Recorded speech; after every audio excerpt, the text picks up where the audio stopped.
नमस्कार। हम वीडियो की इस अंक में देखते हैं अर्धवार्षिक करंट अफेयर्स 2023। यह जो है राष्ट्रीय घटनाओं के अर्धवार्षिक के बारे में सबसे पहले इस अंक में देखेंगे। यानी वीडियो का जो अंक होगा राष्ट्रीय घटनाओं के अर्धवार्षिक से संबंधित होगा और इन घटनाओं का हम विस्तृत विश्लेषण करेंगे, अर्थात वन लाइनर नहीं होगा। इसमें संपूर्ण जानकारी उन घटनाओं की दी जाएगी और यह राष्ट्रीय घटनाओं की अर्धवार्षिक जो होगी उपयोगी होगी, आगामी प्रतियोगी परीक्षाओं के दृष्टिकोण से अति महत्वपूर्ण साबित होगा।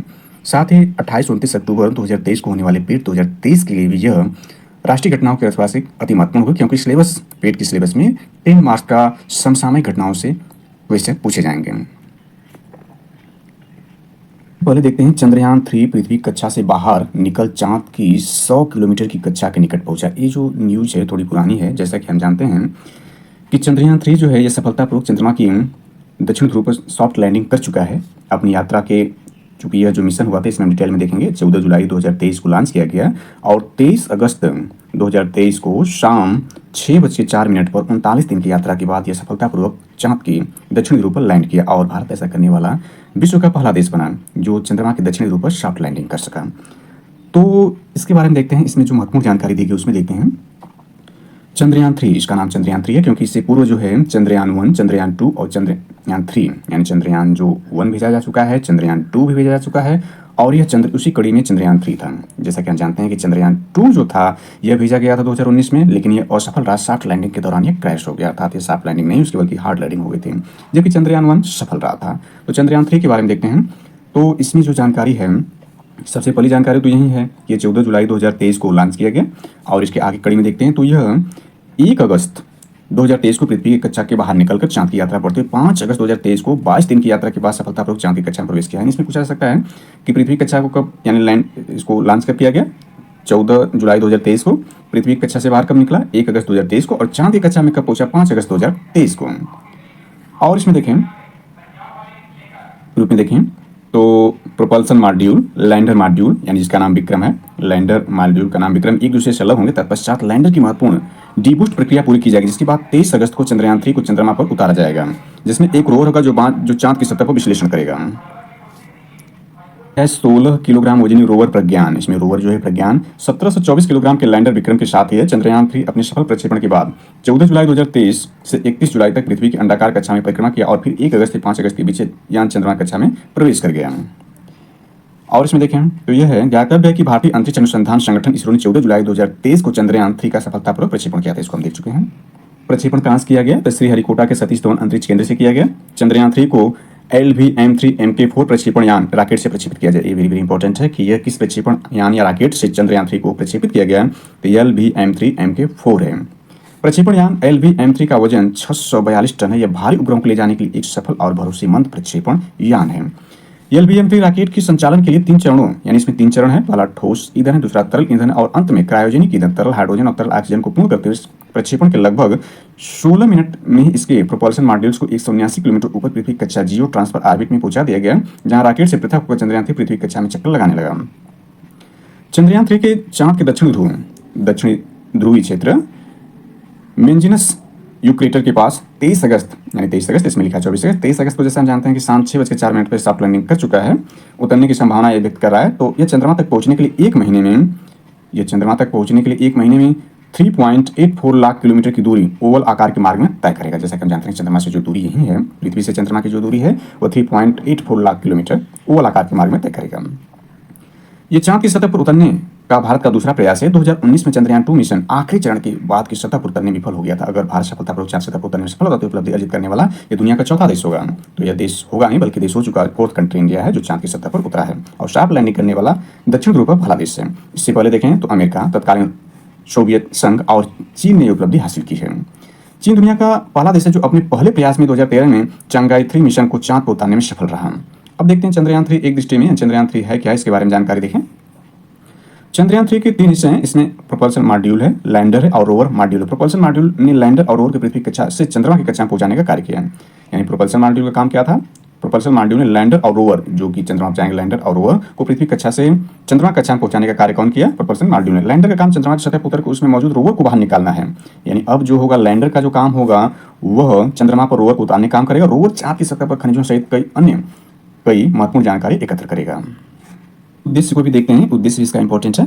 ध्रुवीय क्षेत्र के पास चंद्रमा की सतह से तापीय गुणों को मापना, यानी तापीय गुणों को मापना, भूकंपीय गतिविधियों का पता लगाना, लूनर क्रस्ट तथा मेंटल की संरचना का चित्रण करना भी है। साउथ पोल पर मिशन क्यों भेजा गया? तो इसमें देखते हैं चंद्रमा के पोलर रीजन दूसरे रीजन से काफी अलग है। यहाँ कई हिस्से ऐसे जहाँ सूरज की रोशनी कभी नहीं पहुंचती और तापमान -200 डिग्री सेल्सियस के नीचे तक चला जाता है। ऐसे में वैज्ञानिकों का अनुमान है कि यहाँ बर्फ के भार में अभी पानी मौजूद हो सकता है।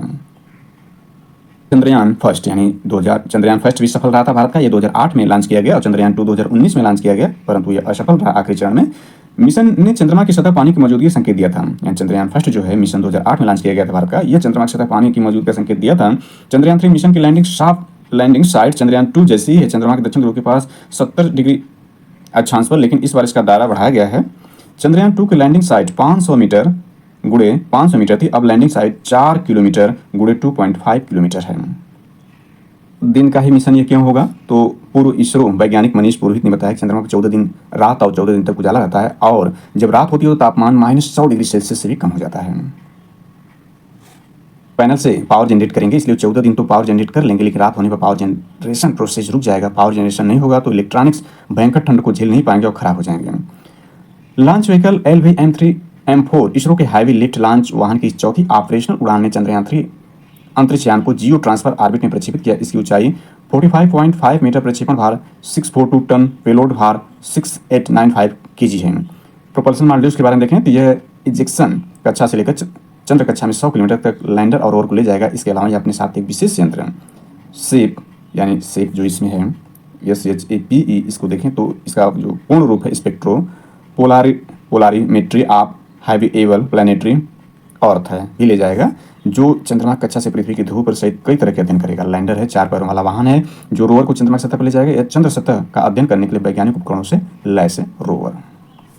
ठीक रहा, यानी ये तो पूर्व की जानकारी, यानी सब कुछ ठीक ही रहा इसमें। तो चंद्रयान 3 चंद्रमा की सतह चंद्रमा के दक्षिण ध्रुव के पास, यानी चंद्रयान 3 चंद्रमा के दक्षिण ध्रुव के पास 60 लैंडिंग करने वाला दुनिया का पहला स्पेसक्राफ्ट बन गया है। यानी दुनिया का पहला स्पेसक्राफ्ट कौन बन गया है 60 लैंडिंग करने वाला चंद्रमा के दक्षिण ध्रुव पर?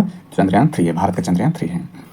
आगे इसमें कुछ और महत्वपूर्ण जानकारी देखें तो रूसी चंद्रयान जो है लूना 25 सफल प्रक्षेपण तो ये सफल रहा। लूना 25 प्रक्षेपण सफल रहा, परंतु यह क्रैश कर गया। तो इसके बारे में देखते हैं। एक प्रक्षेपण के 29 दिन बाद रूसी स्पेस एजेंसी रोस्कोस्मोस ने 11 अगस्त 2023 को चंद्रमा के लिए अपना चंद्रयान लूना 25 का प्रक्षेपण किया। चंद्रयान की सतह पर यानी चंद्रमा की सतह पर 21 अगस्त को लैंड करेगा, जैसा कि भारत का प्रोग्राम था 23 अगस्त 2023 को लैंड कराने के लिए, परंतु यह जो है 29 दिन बाद प्रक्षेपण किया चंद्रयान 3 से, यानी 11 अगस्त को, और भारत से 2 दिन पूर्व 21 अगस्त को ही इसको लॉन्च कराने की जो है योजना थी। यानी यह रिकॉर्ड रहा होता, यदि ये क्रैश न हुआ होता तो यह रिकॉर्ड होता है। तो इसमें देखें, इसमें यह है कि 16 अगस्त 2023 को यह तो चंद्रमा के यानी लूनर ऑर्बिट में 16 अगस्त 2023 को लूनर ऑर्बिट यानी चंद्रमा की जो कक्षा उसमें प्रवेश कर गया है, परंतु 19 अगस्त 2023 को यह क्रैश कर गया। यानी इसकी प्लानिंग क्या थी 21 अगस्त को लैंड करना, परंतु ये 2 दिन पूर्व ही क्रैश कर गया, इसलिए मिशन असफल हो गया। 47 वर्षों बाद ये चांद के लिए रूस का पहला मिशन है। इससे पूर्व 1979 में लूना 24 मिशन को चांद पर उतारा गया था।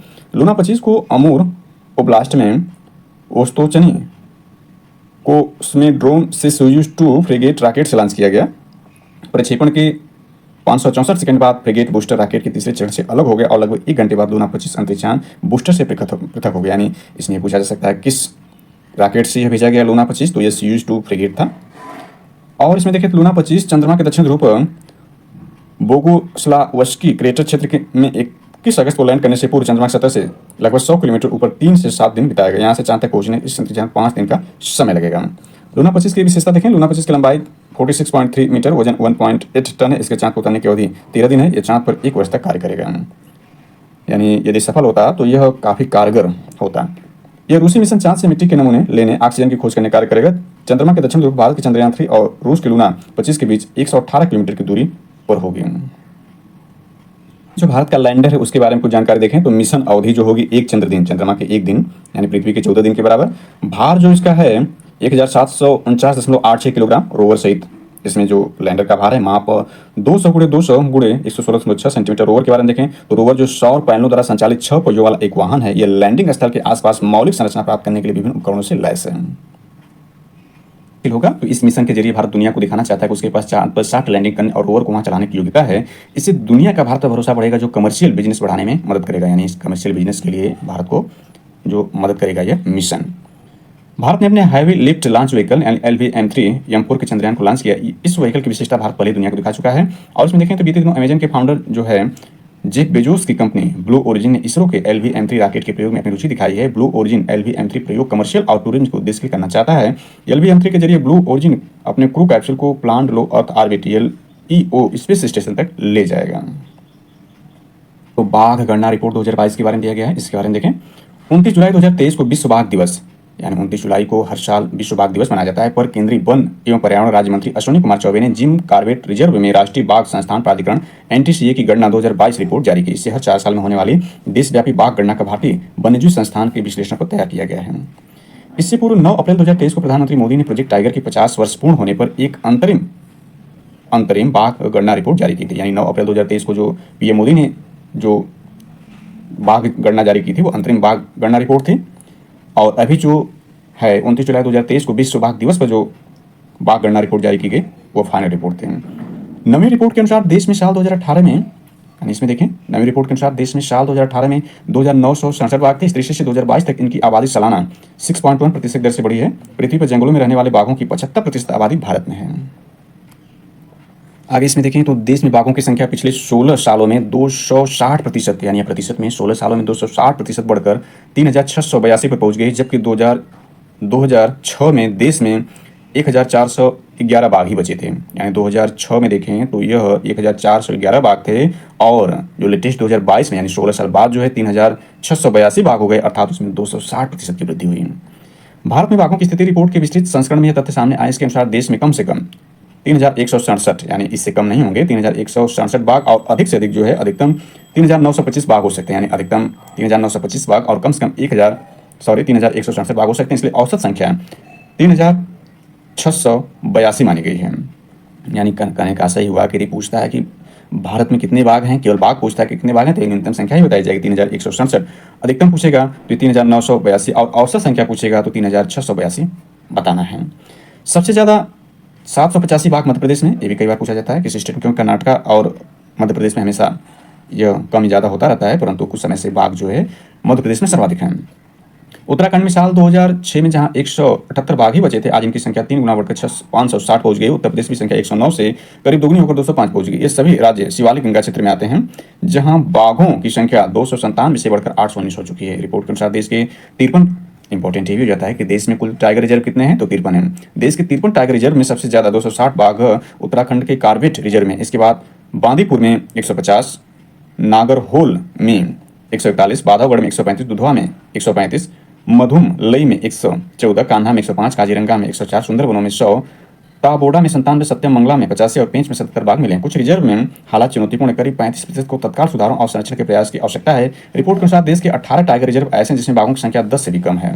उनमें है रानीपुर उत्तर प्रदेश का, अचान कमर, इंद्रावती व उदांती सीता नदी छत्तीसगढ़ का, पालमऊ झारखंड, बोर व सयाद्री महाराष्ट्र, सतकोसिया उड़ीसा, मुकुंदा व रामगढ़ बिस्तरी राजस्थान, कवल तेलंगाना, मुंडन थुरई तमिलनाडु, नामेरी असम, दम्फा मिजोरम, पाके कमलांग व नामदफा अरुणाचल प्रदेश, बुक्सा पश्चिम बंगाल है। तो ये जो टाइगर रिजर्व हैं ये भी एग्जाम पूछे जाते हैं किन राज्यों में स्थित हैं, तो यहाँ राज्य भी दिए गए हैं, तो इसलिए यह इंपॉर्टेंट भी हो जाता है।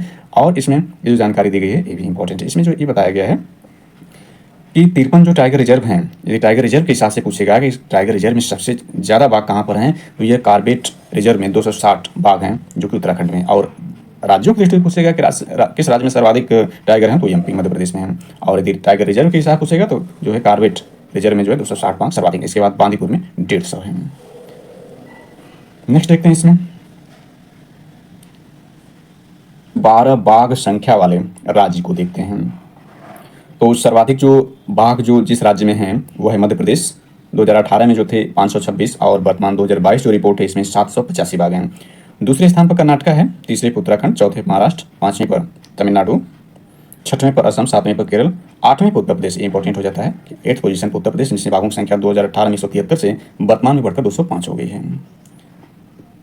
10वां राजस्थान है, 11वां आंध्र प्रदेश और 12वां जो सर्वाधिक बाघ जिस राज्य में हैं वे बिहार हैं, जो 2008 में 31 से बढ़कर वर्तमान 2022 में 54 हो गया है। PSLV-C56 से 7 सिंगापुर के उपग्रहों का सफल प्रक्षेपण। ये भी वेरी वेरी इंपॉर्टेंट साइंस से टेक से है। तो PSLV-C56 से 7 सिंगापुर के उपग्रहों का सफल प्रक्षेपण किया गया। इसमें देखते हैं 30 जुलाई 2023 को आंध्र प्रदेश के श्रीहरिकोटा के सतीश धवन अंतरिक्ष केंद्र यानी श्रीहरिकोटा का जो सतीश धवन अंतरिक्ष केंद्र आंध्र प्रदेश में है, केंद्र से भारतीय अंतरिक्ष अनुसंधान संगठन इसरो के विश्वसनीय प्रक्षेपण वाहन PSLV-C56 से सिंगापुर के 7 उपग्रहों को सफलतापूर्वक प्रक्षेपित किया गया। प्रक्षेपण के 23 मिनट बाद ही 360 किलो वजनी उपग्रह DSSAR यानी जो इसमें है radar imaging earth observation satellite को अंतरिक्ष में 535 किलोमीटर ऊंचाई पर स्थापित कर दिया गया। यानी जो सैटेलाइट क्या है, radar imaging earth observation satellite है। इसरो की वाणिज्यिक शाखा न्यू स्पेस इंडिया लिमिटेड यानी NSIL, ये वाणिज्यिक शाखा का नाम है, पूरी तरह से व्यावसायिक इस मिशन को सफलतापूर्वक संपन्न कर चमकदार भविष्य की ओर बड़ा कदम बढ़ाया। PSLV ने सबसे पहले प्रमुख उपग्रह यानी प्रमुख उपग्रह इसमें कौन सा है, तो यही है DSSAR को निर्धारित कक्षा में अलग